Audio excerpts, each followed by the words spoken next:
And the allegations have always been out there, right? KD has a burner, KD has a burner. They found it. There's even a tweet. It wasn't just idle gossip anymore. For months, the rumors swirling around Kevin Durant and a secret shadow account were thick enough to cut with a knife. There was even a tweet predicting this exact moment.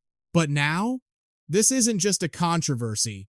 It's a nuclear meltdown. We are looking at a superstar allegedly caught red-handed, tearing his own franchise to shreds from the safety of a digital hideout. The reaction was swift and brutal. The Houston Rockets ownership responded with a maneuver that left the entire sports world with their jaws on the floor. So, let's peel back the curtain. What really went down in the dark? The hammer dropped right when the lights were brightest.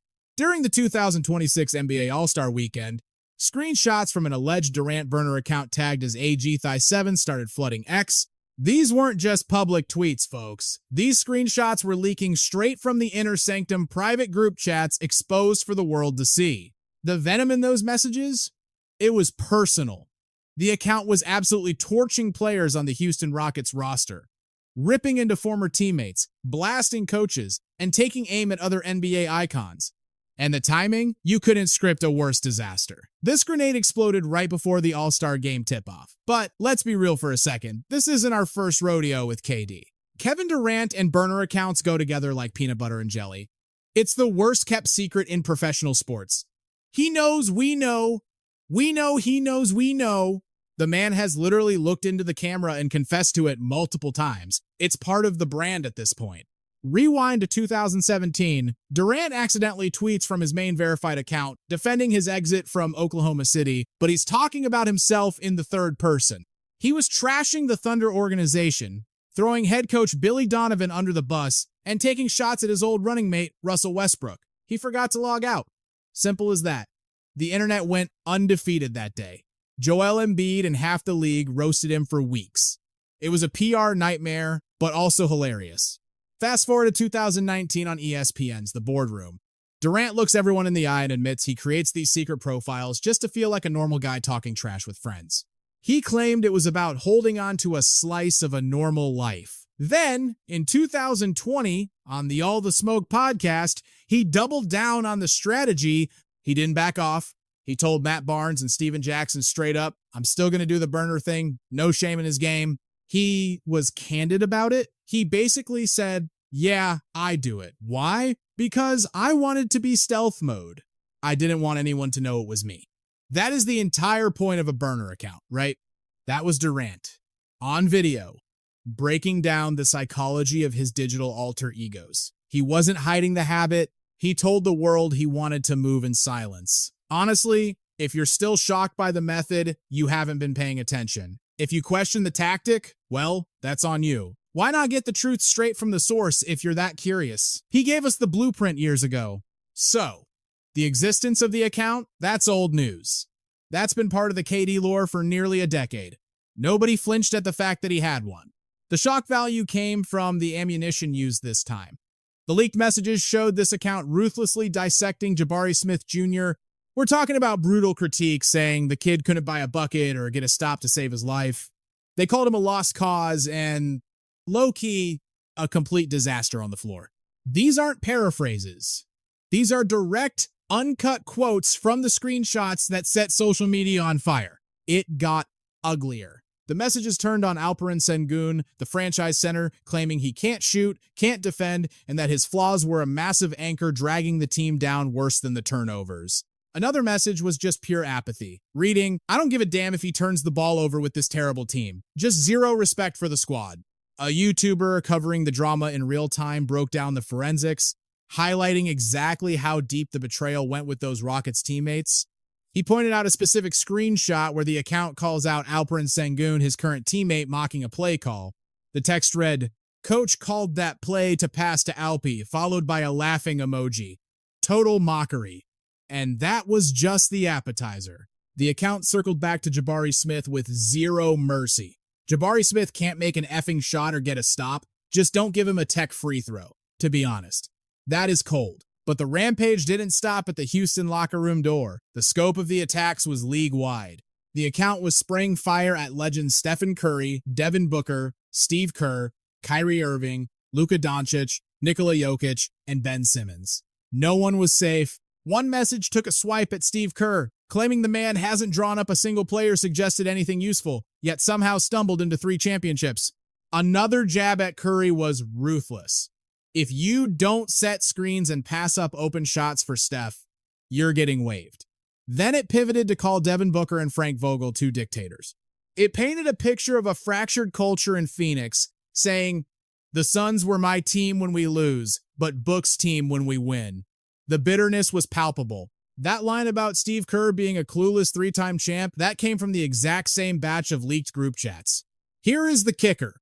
Apparently, a random fan account on X had predicted this back in 2023, identifying the user ATHIRE77 as Durant's burner long before this exploded. Internet detectives dug up that old tweet the same day the screenshots dropped. It made the whole situation look like a prophesied disaster. And then the visuals kicked in to seal the narrative. Cameras caught Durant walking into the tunnel before the All-Star game, absolutely locked into his screen. He wasn't soaking in the moment. He was standing on the court during player introductions, doom scrolling on his phone. The footage is undeniable. Kevin Durant glued to his device, ignoring the world as he heads into the tunnel to prep for the All-Star showcase. He didn't just look distracted, he looked worried. Fans watching live could feel the tension radiating off him. He was physically there, but mentally, he was fighting a war in the comments section. You could see the intensity in his eyes, the tight grip on the phone. It was the look of a man watching a dam break. That single image, Durant clutching his phone with a nervous, frantic expression, became the defining portrait of the entire scandal. A legend of the game, trapped in the web he helped spin. The internet didn't just catch fire, it turned into a towering inferno, and the Houston Rockets were left standing in the ashes trying to figure out what hit them. But what was actually in those texts, and why does it feel like the sky is falling in Houston? We aren't talking about standard issue locker room griping here. The leaked screenshots didn't just hint at frustration. They painted a portrait of a team on the brink of a total psychological meltdown. Forget about vague murmurs regarding chemistry issues or bad vibes. That would be too easy. This was personal. This was targeted. The alleged Durant burner account didn't hold back. It went for the jugular, naming specific teammates, trashing their basketball IQ, mocking their talent, and basically claiming they were worthless to the organization. It was the precision of the insults, the sheer, unadulterated venom that transformed the situation instantly. It morphed from just another funny internet rumor into a wrecking ball that threatens to shatter the Houston Rockets franchise from the inside out. Let's zoom in on Jabari Smith Jr. We are talking about the 22-year-old kid Houston grabbed with the 3rd overall pick in the 2022 draft out of Auburn. High hopes? You bet. His job description is heavy. Stretch the floor with the long ball, lock down defenders on the other end, and help carry the rock alongside a legend like Durant. In the front office's eyes, he is a pillar of the future, a non-negotiable piece of the Rockets' long-term puzzle. But the burner account? It described him as a complete liability, someone you wouldn't trust to hit water if he fell out of a boat, let alone get a defensive stop when it matters. The text allegedly labeled him low-key and a lost cause who is destined to bust. That isn't coaching, that isn't tough love, that is a calculated assassination of a young man's confidence, broadcasted in a group chat to strangers who definitely aren't in Durant's circle of trust. Now imagine walking into practice the next day. You have to look Jabari Smith in the eye, you have to look at Alperen Şengün, the face of the franchise, and act like everything is cool. But who knows what is going through their heads right now? That emotional fallout is the smoking gun here. Smith is only in his 4th NBA season. He is still figuring out who he is in this league. Every young gun in the NBA looks to the veterans, the icons, for a nod of approval, a sign that they belong. But when your idol is privately texting people that you are a hopeless case, that poisons everything. It changes every high five, every huddle, and every moment of silence on the team jet. Then there is Alperen Şengün, the 23-year-old Turkish sensation, the guy Houston literally handed the keys to. He is the engine of the offense, bullying guys in the post, threading impossible passes, seeing the floor like a point guard. He leads the squad in boards and dimes. He isn't just a piece of the future, he is supposed to be times the times future. Yet, The messages savaged him, labeling him a franchise player who can't shoot a lick or guard a parked car, claiming his flaws are the real cancer killing the team worse than the turnovers. The account didn't stop there, dropping the line, "I'ma turn the ball over with this ass team, I don't give a." That sounds like a guy who has already checked out and is ready to burn the house down on his way out the door. You are talking about Alperen Şengün, arguably the best baller in a Rockets jersey not named Kevin Durant. Let that sink in for a second. If these texts are the real deal, the Rockets' premier scorer just called their premier young star a total disaster on both ends of the floor. And he didn't say it to his face, he said it in a group chat with people who immediately turned around and leaked it to millions of hungry eyeballs online. Talk about a betrayal. But the blast radius wasn't limited to Houston. The shots kept coming. Even his old running mate Devin Booker got caught in the crossfire regarding who was really running the show in Phoenix. The leaker referred to Booker and former coach Frank Vogel as two dictators, painting a picture of a regime he couldn't wait to escape. The most telling line? The Suns were my team when we lost and Book's team when we won. That screams deep-seated jealousy and resentment about the narrative during his time in the desert. Steve Kerr, a guy with 9 rings to his name, got slapped with the accusation that he doesn't actually draw up plays. And Steph Curry? The account claimed if you don't spend your entire life setting screens and passing up open looks for Steph, you get waived. Ouch. The hit list was exhaustive. Luka Doncic, Nikola Jokic, Russell Westbrook, Kyrie Irving, Ben Simmons. Nobody was safe from the drive-by shooting. One fan summed up the sheer scale of the bridge burning perfectly. He basically grabbed a megaphone and badmouthed every single player on every single roster in the association. And that is the problem, it backs him into a corner. If Houston decides to trade him, who pulls the trigger? What GM brings him in knowing he might have already roasted their star player in a private DM? Every front office from Miami to LA has to pause and ask, is he going to do that to us? But then there was the Trae Young comment, which stands alone in the Hall of Petty. The account reportedly said Young's breath was kicking like a mule, adding, he can shoot from half court, but he can't shoot a breath mint into his mouth.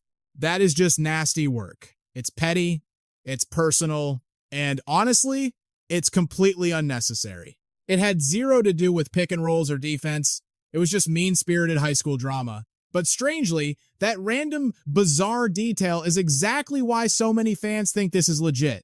I mean, he really went in on the hygiene. He said Trae Young's breath was fighting for its life.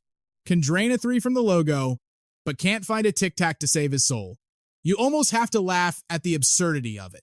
But the sheer volume of victims here created a nightmare scenario. It isn't just one guy feeling disrespected, it is the entire NBA brotherhood. The specificity referencing exact plays, recent game strategies, and insider details was the gasoline that made the speculation explode. It felt too real to be fake. And the timing, brutal. This leaks right before All-Star Weekend, perfect.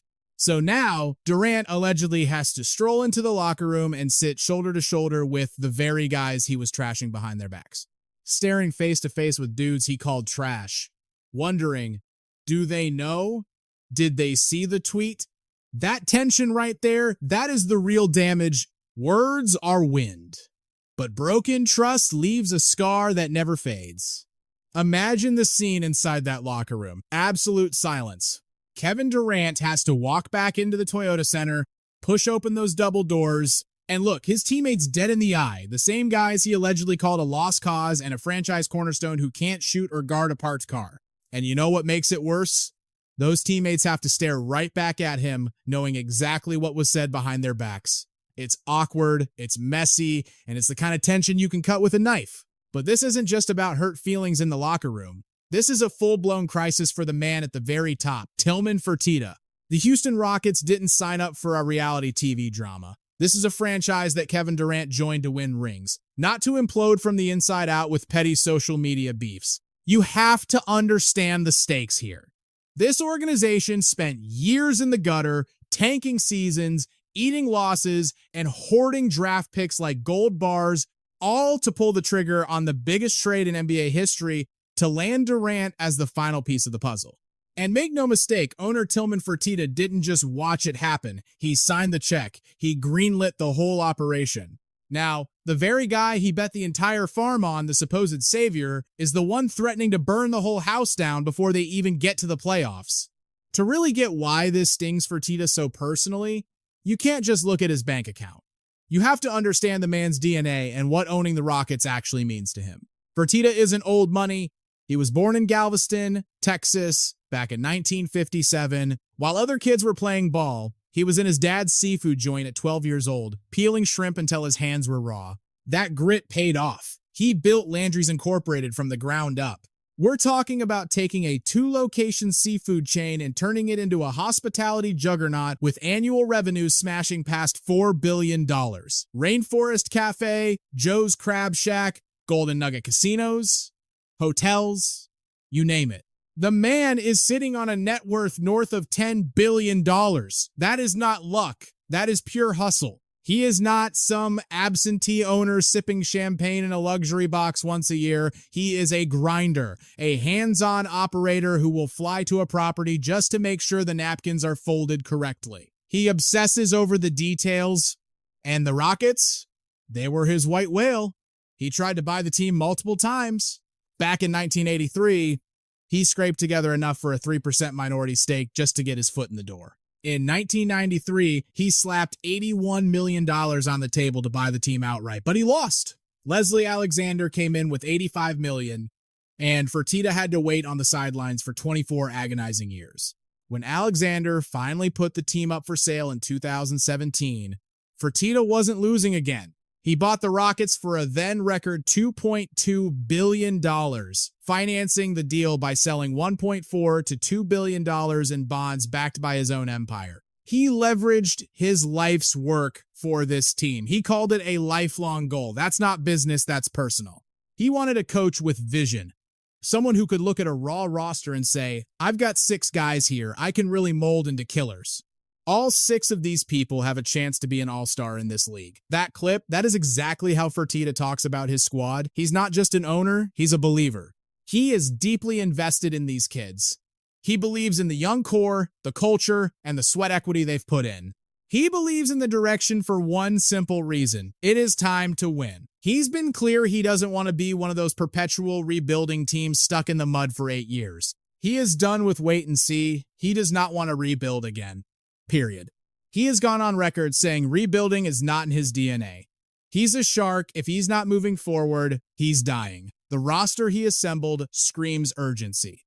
Just look at the moves under his watch. He approved that massive 2019 trade, swapping Chris Paul for Russell Westbrook, shipping out 2 first-round picks and 2 pick swaps to Oklahoma City like they were candy. That experiment, it crashed and burned in one season, but he didn't blink. He greenlit the 2020 trade, sending Westbrook to Washington for John Wall. Wall played 40 games, looked good for a minute, and then vanished to the sidelines. The team eventually had to waive and stretch Wall's massive contract in 2022 just to clear the books, spreading roughly $6.8 million annually over 7 years in dead money. That's a painful check to write for a guy not playing for you. Then came the blockbuster. In January 2021, he signed off on the 4-team mega deal that sent James Harden to Brooklyn.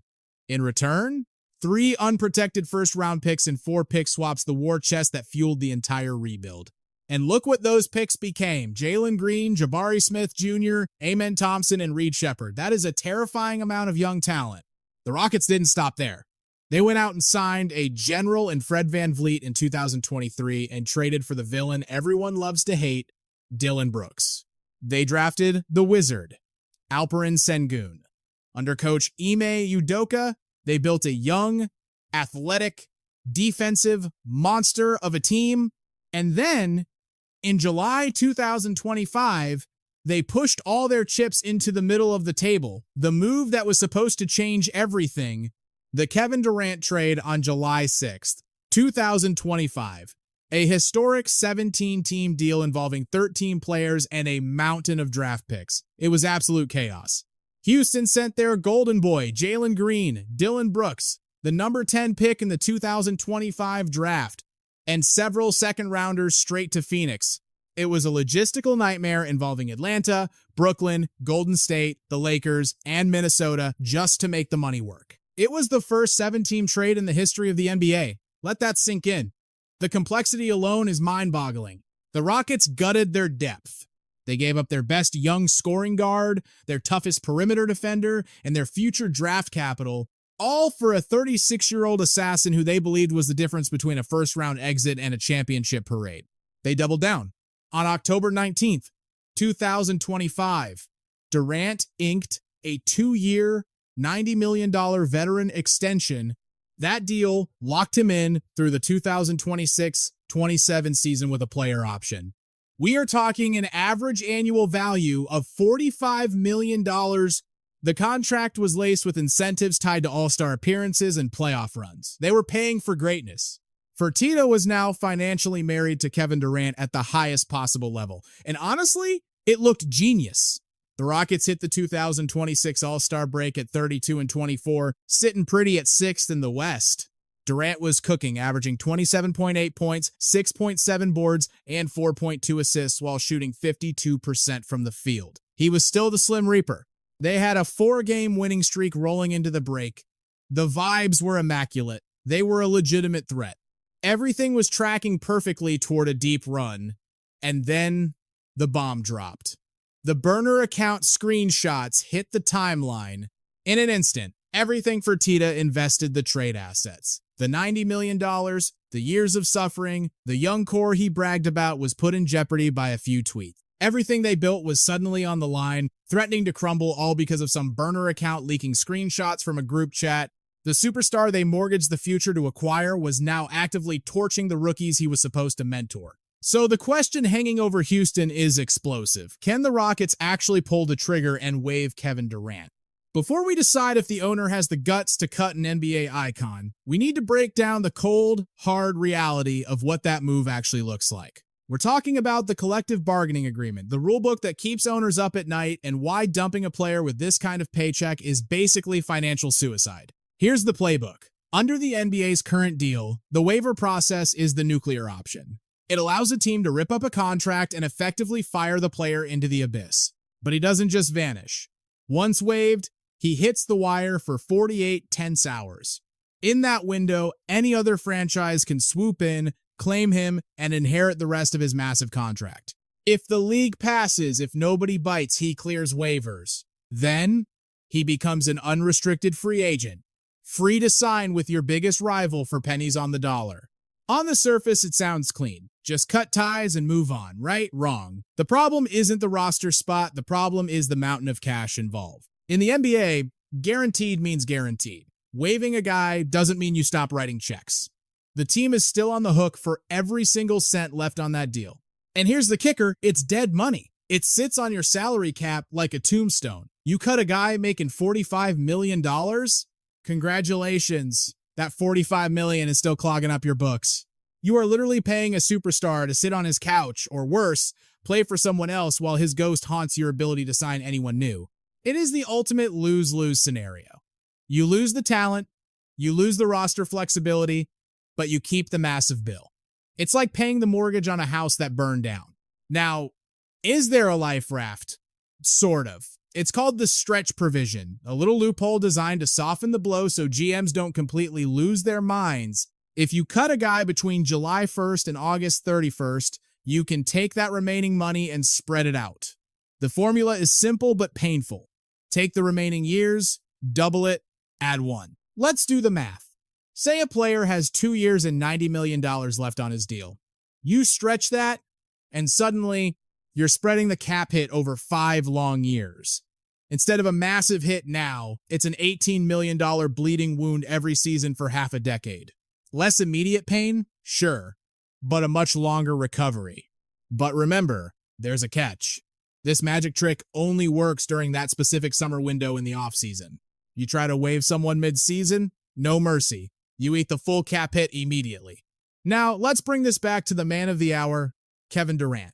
The ink is barely dry on his deal. He signed a 2-year, $90 million extension in October 2025 with a player option on year 2. That puts the Rockets on the hook for roughly $45 million a year. If they panic and waive him right now, February 2026, the stretch provision is off the table. It's immediate devastation. That full salary hits the cap right now like a wrecking ball smashing through the front office. Even if they wait until summer to stretch him, they're crippling their cap space for years, all while voluntarily throwing away a top 10 scorer. It makes zero sense. This is exactly why you never see teams waive superstars in their prime. It's bad business, plain and simple.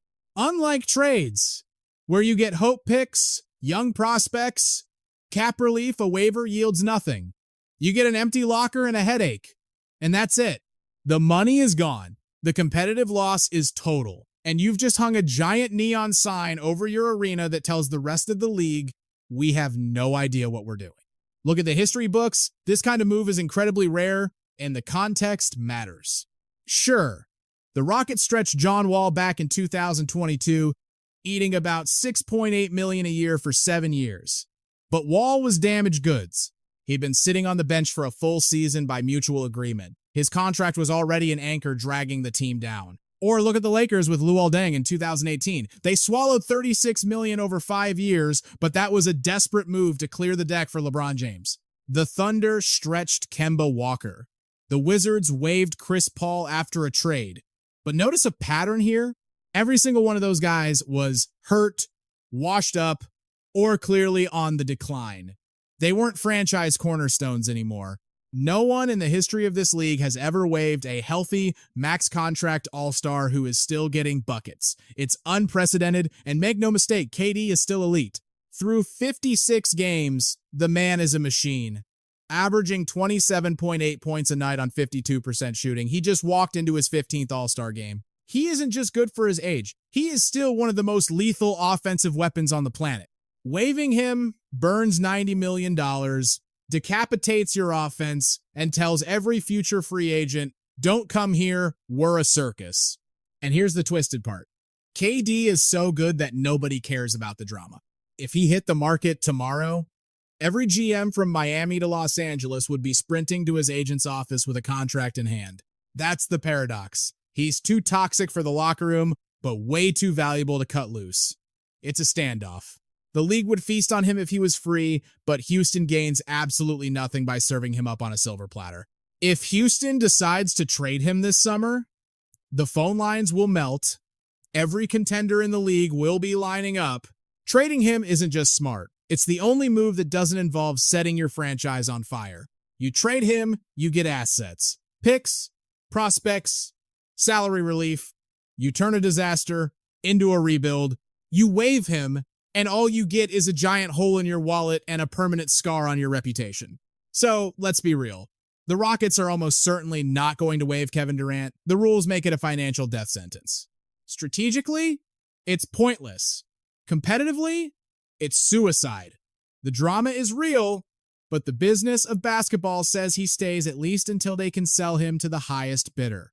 The clock is ticking, the pressure is boiling over, and reality is setting in. We are staring down the barrel of a blockbuster trade, a heavy-handed suspension, or let's be brutally honest here, a desperate front office scramble to bury the drama and salvage the season. Where do Kevin Durant and the Houston Rockets even go from here? The burner account receipts have officially hit the timeline, and it is an absolute PR nightmare. The sanctuary of the locker room has been completely detonated. We are talking about an owner who shelled out a staggering $2.2 billion to buy this franchise, plus another $90 million to lock up the exact superstar who just dragged them into this absolute circus. So, what is the end game here? Let us peel back the curtain, starting with the locker room itself. This Houston squad isn't some overnight assembly. This is a fragile, youthful core forged in the fires of agonizing, multi-year tanking, and cashing in on premium lottery picks. You are looking at Jabari Smith Jr., Alperen Şengün, Amen Thompson, Tari Eason, and Reed Shepherd, every single one of them under 25 years old. These kids are the very bedrock of the franchise. Then you bring in the grizzled vets, guys like Fred VanVleet, Steven Adams, Clint Capella, and Dorian Finney-Smith, specifically hired to play the role of the adults in the room, steadying the ship and showing these kids how to win. The entire heartbeat of this organization relies heavily on a sacred trust. The young guns looking up to the veterans, everyone checking their egos at the door, and completely selling out for head coach Ime Udoka's hard-nosed culture. Enter Kevin Durant. He was supposed to be the ultimate glue guy, the legendary veteran presence meant to perfectly fuse this whole grand experiment together. His job description was simple: take these rising stars under his wing, impart his championship wisdom, and drop absolute buckets to instantly transform a cute, up-and-coming squad into a terrifying, legitimate title threat. And between the baselines, he was delivering the goods, lighting up scoreboards with 27.8 points a night on a blistering 52% from the field and 41% from deep. They were cruising at 32 and 24, locked firmly into the playoff hunt. The basketball fit was an undeniable masterpiece, but those leaked burner tweets just took a sledgehammer to the behind-the-scenes brotherhood that actually wins you games. Now, you better believe the second he steps out of that facility, those guys are grouping up and whispering about him, side-eyeing his empty locker, muttering, "Seriously, what is his problem? How do you smile in our faces and then pull something like this behind our backs?" And just like that, the entire foundational core of the Houston Rockets has been poisoned. Completely radioactive. Sure, throwing around words like ruin might sound like primetime sports talk theater, but the underlying cancer here is deadly serious. These young athletes now have to clock into work every single day, knowing, or at the very least, heavily suspecting that their so-called leader secretly views them as absolute garbage who cannot hit a jumper or guard a parked car. That kind of betrayal fundamentally rewires every single interaction they have with him moving forward, whether that is grinding through practice drills, enduring brutal film sessions, locking eyes in a late-game huddle, or surviving those high-stakes moments where teammate chemistry is literally the only thing keeping you alive. So, what is the escape route? There are a few options on the table. Door number one, which is exactly what the talking heads are predicting, is the classic NBA cover-up. Grab a giant broom, sweep this mess straight under the rug, and pretend it never happened. If I am sitting in Kevin Durant's shoes, my legal team is on speed dial, and my only public strategy is to deny until I am blue in the face. And if I am the Houston front office, my strategy is aggressive silence, do not feed the trolls, do not take the bait. It is a cynical playbook, sure, but it actually works if the 24/7 news cycle finds a new shiny object to obsess over. History tells us that basketball drama usually has a pretty short shelf life. There is always going to be another superstar demanding a trade, another ridiculous scandal, or some wild viral clip waiting around the corner to hijack the timeline.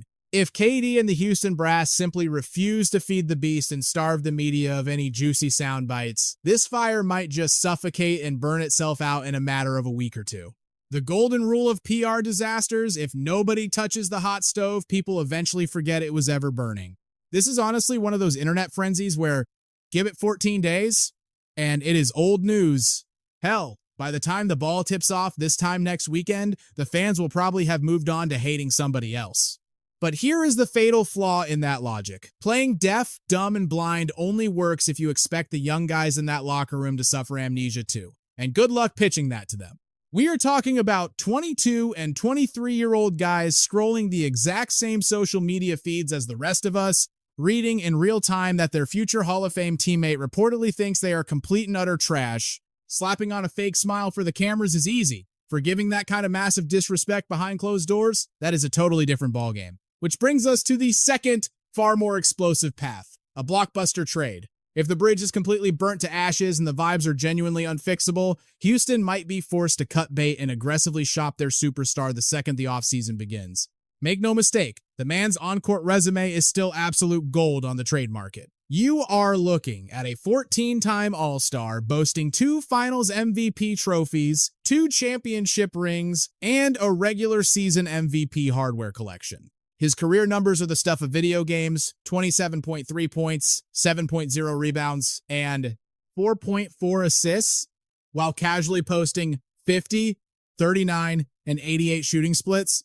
That kind of ruthless, surgical efficiency cements him as one of the most lethal offensive weapons to ever touch a basketball, meaning championship contenders would be breaking down the door to get him. General managers would be engaged in an absolute bidding war, throwing everything they have at Houston. So let us be real. Despite the circus, a talent like Kevin is never going to be out of a job. The $1 million problem, however, is the return package. The Rockets already emptied the vault, shipping off Jalen Green, Dylan Brooks, and a highly coveted number 10 overall draft pick just to land him in the first place. Dumping him after barely a cup of coffee in Texas means flushing all those blue chip assets straight down the drain, leaving them with absolutely nothing to show for the gamble except a handful of decent regular season wins and an embarrassing, meme-worthy internet scandal. Whatever consolation prize they managed to squeeze out of a desperate buyer is guaranteed to be pennies on the dollar compared to the ransom they originally paid. But hey, sometimes ripping the Band-Aid off and swallowing a massive loss is the smartest play left on the board, even if it makes the front office look completely incompetent on paper. Then there is the third most unhinged path, the one everyone keeps whispering about in the dark corners of the internet, straight up waiving him.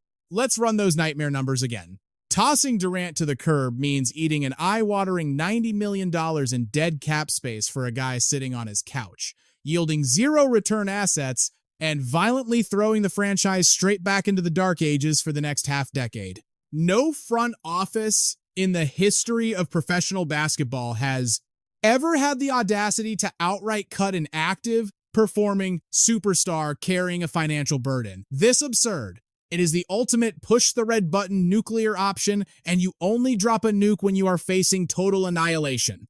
We are talking about a catastrophe so thoroughly unmanageable that every other escape hatch is welded shut. Look, do not get me wrong, this current mess is terrible, and the optics are completely humiliating.